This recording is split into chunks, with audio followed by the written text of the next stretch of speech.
வணக்கம். இது பி தமிழின் செய்திகள். முதலில் தலைப்புச் செய்திகள். உயரும் உயிர்ப்பலி, வடக்கை உலுக்கும் காய்ச்சல், கொழும்பிலிருந்து விரையும் உயர்மட்ட குழு.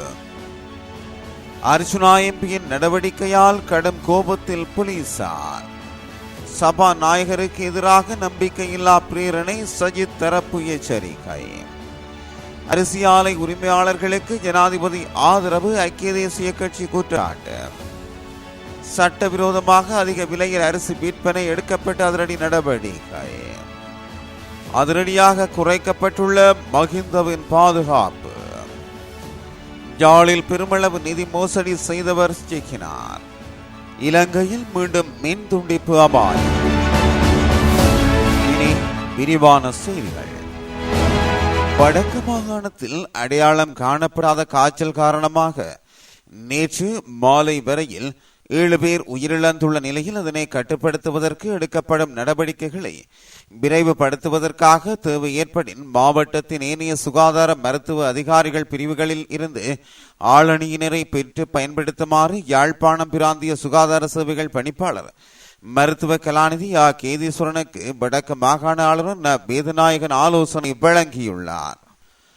யாழ்ப்பாண மாவட்டத்தில் 6 பேரும், முல்லைத்தீவு மாவட்டத்தில் ஒருவருமாக இதுவரை 7 பேர் உயிரிழந்துள்ள நிலையில் இதனை கட்டுப்படுத்துவதற்கு சுகாதாரத்துறையினர் எடுத்து வரும் நடவடிக்கைகள் தொடர்பில் பிராந்திய சுகாதார சேவைகள் பணிப்பாளருடன் ஆளுநர் தொலைபேசியில் நேற்று புதன்கிழமை மாலை உரையாடினார்.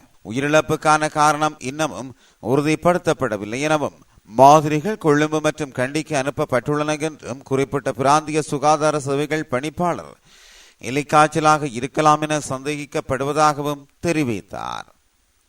அத்துடன் வேறு வைரஸ் தொற்றுக்களாகவும் இருக்கக்கூடும் என்ற நியாயமான சந்தேகங்கள் இருப்பதாகவும் அது தொடர்பான விவரங்களையும் ஆளுநரிடம் குறிப்பிட்ட அவர் இது தொடர்பில் ஆராய்வதற்காக கொழும்பில் இருந்து 2 குழுக்கள் நாளையும் நாளை மறுதினமும் வருகை தரவுள்ளன என்றும் தெரிவித்தார். இந்த காய்ச்சலுக்குரிய தடுப்பு மருந்துகள் வேறு மாவட்டங்களில் இருந்தும் பெற்றுக் கொள்ளப்பட்டு விநியோகிக்க நடவடிக்கைகள் இடம்பெறுவதாகவும் அதே போன்று ஒரு தொகுதி மருந்துக்கு கொழும்பு சுகாதார அமைச்சிடம் கோரிக்கை முன்வைக்கப்பட்டுள்ளதாகவும் பிராந்திய சுகாதார சேவைகள் பணிப்பாளர் சுட்டிக்காட்டியுள்ளார். இதேவேளை இந்த தடுப்பு நடவடிக்கைகளை மருத்துவத்துறையினர் அர்ப்பணிப்புடன் மேற்கொள்வதாக குறிப்பிட்ட ஆளுநர் மாவட்டத்தில் இந்த காய்ச்சலால் பாதிப்புறாத ஏனைய சுகாதார மருத்துவ அதிகாரிகள் பிரிவிலிருந்து மருத்துவ அதிகாரிகள் பொது சுகாதார பரிசோதனைகளை பெற்று அவற்றை வினைத்திறனுடன் மேற்கொள்ளுமாறும் ஆலோசனை வழங்கினார். தேவையற்ற மோதல்களை ஏற்படுத்தி அநாகரிகமாக நடந்து கொண்டதாக குற்றம் சுமத்தப்பட்டுள்ள வடமாகாண சுயேட்சை நாடாளுமன்ற உறுப்பினர் இராமநாதன் அர்ச்சுனா போலீஸ் நிலையங்களுக்கு சென்றும் போலீசாரின் கடமைகளுக்கு இடையூறு விளைவிப்பதாக வடமாகாண போலீஸ் வட்டார தகவல்கள் தெரிவிக்கின்றன. கடந்த 3 நாட்களுக்கு முன்னர் யாழ்ப்பாணத்தில் உள்ள ஒரு போலீஸ் நிலையத்திற்குள் புகுந்த நாடாளுமன்ற உறுப்பினர் அர்ச்சுனா தான் போலீஸ் நிலையத்திற்கு வரும்போது அனைத்து போலீஸ் உத்தியோகத்தர்களும் எழுந்து நின்று தம்மை சேரென அழைக்க வேண்டும் என கூறியதாகவும் கூறப்படுகிறது. வடமாகாண போலீஸ் அதிகாரிகள் இந்த நபரின் நடத்தை தொடர்பான முழு காணொளி காட்சிகளுடன் போலீஸ் தலைமையகத்திற்கு அறிவித்துள்ளதாகவும் கூறப்படுகிறது. இந்த நிலையில் அவர் பணிபுரியும் நிகழ்ச்சி நிரல் பற்றிய அடிப்படை புரிதலுடன் அவரது பகுத்தறிவற்ற மற்றும் வெறித்தனமான நடத்தையை பொறுத்து பொறுமையாக இருப்பதாக போலீசார் தெரிவித்தனர். பாராளுமன்றத்தை பிரதிநிதித்துவப்படுத்தும் மக்கள் பிரதிநிதிக்கு பொருந்தாத வகையில் நாட்டின் நல்லிணக்கத்திற்கு பிரச்சினையை ஏற்படுத்தும் வகையில் செயற்படுகின்றாரா என அவதானித்து வருவதாகவும் போலீசார் கூறியுள்ளதாக தெரிவிக்கப்படுகிறது. மேலும் அர்ச்சுனா எம்பி தொடர்ந்தும் இவ்வாறு செயற்பட்டால் இந்த விஷயத்தில் கடுமையான நடவடிக்கை எடுக்க தயங்கப் போவதில்லை எனவும் போலீசார் தெரிவித்துள்ளனர். அதேவேளை நாடாளுமன்ற உறுப்பினர் அர்ச்சுனா தொடர்பில் யாழ் போதனா வைத்தியசாலை பணிப்பாளர் சத்தியமூர்த்தியும் போலீசில் முறைப்பாடு அளித்துள்ளமை குறிப்பிடத்தக்கது. சபாநாயகர் அசோக சபுமல் ரன்பலவின் கல்வி தகுதியின் நம்பகத்தன்மையை வெளிப்படுத்த தவறினால் அவருக்கு எதிராக நம்பிக்கையில்லா பிரேரணையை கொண்டு வருவது குறித்து ஆலோசித்து வருவதாக சமகி என் பலவேகவின் நாடாளுமன்ற உறுப்பினர் அஜித் பி பெரேரோ தெரிவித்துள்ளார். கலாநிதி பட்டத்தை அதிகாரத்தை பெற்று சபாநாயகர் பதவியை பெற்றுக்கொள்ளவே அவர் பயன்படுத்தி உள்ளதாகவும் இதற்கு இதுவரை உரிய பதிலை அசோக சமுபல் ரன்பல வழங்காதது சிக்கலாக உள்ளதாகவும் அவர் மேலும் குறிப்பிட்டுள்ளார். குறிப்பாக நேற்றைய தினம் அரசாங்கத்திற்கு ஆதரவாக பேசிய ஊடக பேச்சாளர்கள் அக்கேள்விகளுக்கு பதிலளிக்காமல் தவிர்த்தாலும் கலாநிதி பட்டம் தொடர்பான விடயம் நாடாளுமன்ற இணையதளத்திலிருந்து நீக்கப்பட்டதாலும் பாரிய சிக்கல் ஏற்பட்டுள்ளதாக அஜித் பி பெரேரோ தெரிவித்துள்ளார். மேலும் அடுத்த 2 நாட்களுக்குள் சபாநாயகர் அசோக சபுமல் ரன்பலகி தனது கலாநிதி பட்டத்தை நாட்டுக்கு காட்ட வேண்டும் என்றும், தவறினால் ஐக்கிய மக்கள் சக்தியால் ஒழுக்காற்று தீர்மானம் எடுக்க நேரிடும் என அவர் குறிப்பிட்டுள்ளார். இல்லாவிடில் எதிர்க்கட்சிகள் ஒருபடி முன்னேறி மற்ற கட்சிகளுடன் கலந்துரையாடி தனக்கு எதிராக நம்பிக்கையில்லா பிரேரணையை சமர்ப்பிப்போம் என அஜித் பி பெரேரோ மேலும் தெரிவித்துள்ளார். இந்த விவகாரம் நாடாளுமன்ற சிறப்புரிமையை பாதிக்கும் செயற்பாடு என்றும் கூறியுள்ளார். அரிசியாலை உரிமையாளர்களிடம் இருக்கும் அரிசியை வெளியில் கொண்டுவர முடியாமல் அவர்களுக்கு கிலோவுக்கு 10 ரூபாய் அதிகரித்து ஜனாதிபதி ஆதரவு வழங்கியுள்ளார் என ஐக்கிய தேசிய கட்சியின் முன்னாள் நாடாளுமன்ற உறுப்பினர் சமன் ரத்னபிரிய தெரிவித்துள்ளார். ஐக்கிய தேசிய கட்சியின் தொழிற்சங்க உறுப்பினர்கள் ஏற்பாடு செய்திருந்த செய்தியாளர் சந்திப்பில் கலந்து கொண்டு கருத்து தெரிவிக்கும் போதே இதனை கூறியுள்ளார். மேலும் கருத்து தெரிவித்த அவர், அரிசியாலை உரிமையாளர்கள் களஞ்சியப்படுத்தி வைத்திருக்கும் அரிசியை சந்தைக்கு விடுவிக்காமல் இருந்ததால் நாட்டில் அரிசிக்கு தட்டுப்பாடு ஏற்பட்டது. அத்துடன் அரிசி விலையும் 1 கிலோ 260 ரூபாய் வரை அதிகரித்தது. இதனை கட்டுப்படுத்துவதாக தெரிவித்து ஜனாதிபதி அரிசியாலை உரிமையாளர்களுடன் கலந்துரையாடி அரிசிக்கு விலை நிர்ணயம் செய்வதாக தெரிவித்து மேசையில் தட்டி 1 கிலோவுக்கு 10 ரூபாய் அதிகரித்துள்ளார்.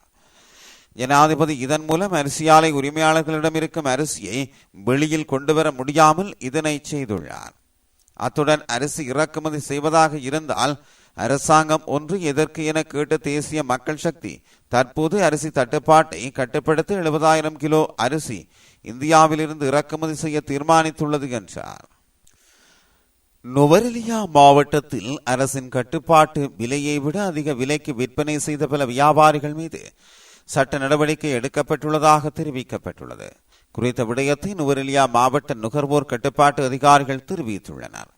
இந்த நிலையில் அரசாங்கத்தின் கட்டுப்பாட்டு விலையை விட அதிக விலைக்கு நாட்டு அரிசியை விற்பனை செய்த பல வர்த்தகர்களுக்கு எதிராக நுவரெலியா நீதவான் நீதிமன்றத்தினூடாக நேற்று சட்ட நடவடிக்கை எடுத்துள்ளதாக அதன் தலைவர் அமில ரத்நாயக்க குறிப்பிட்டுள்ளார். நுவரெலியா, நானுஓயா, ரதல்ல மற்றும் அக்கரை பத்தனை மற்றும் கோல்புரூக் ஆகிய பகுதிகளில் இதுகுறித்து சோதனை நடவடிக்கை எடுக்கப்பட்டதாக அவர் சுட்டிக்காட்டியுள்ளார். கட்டுப்பாட்டு விலையை விட அதிக விலைக்கு அரிசி விற்பனை செய்த வர்த்தகர்களை கைது செய்வதற்காக இந்த நடவடிக்கை எடுக்கப்பட்டுள்ளதாக அவர் குறிப்பிட்டார். மேலும் நுவரெலியா மாவட்டம் முழுவதும் இவ்வாறான சோதனைகள் தொடர்ந்து முன்னெடுக்கப்படும் என தலைவர் அமில ரத்நாயக்க தெரிவித்துள்ளமை குறிப்பிடத்தக்கது.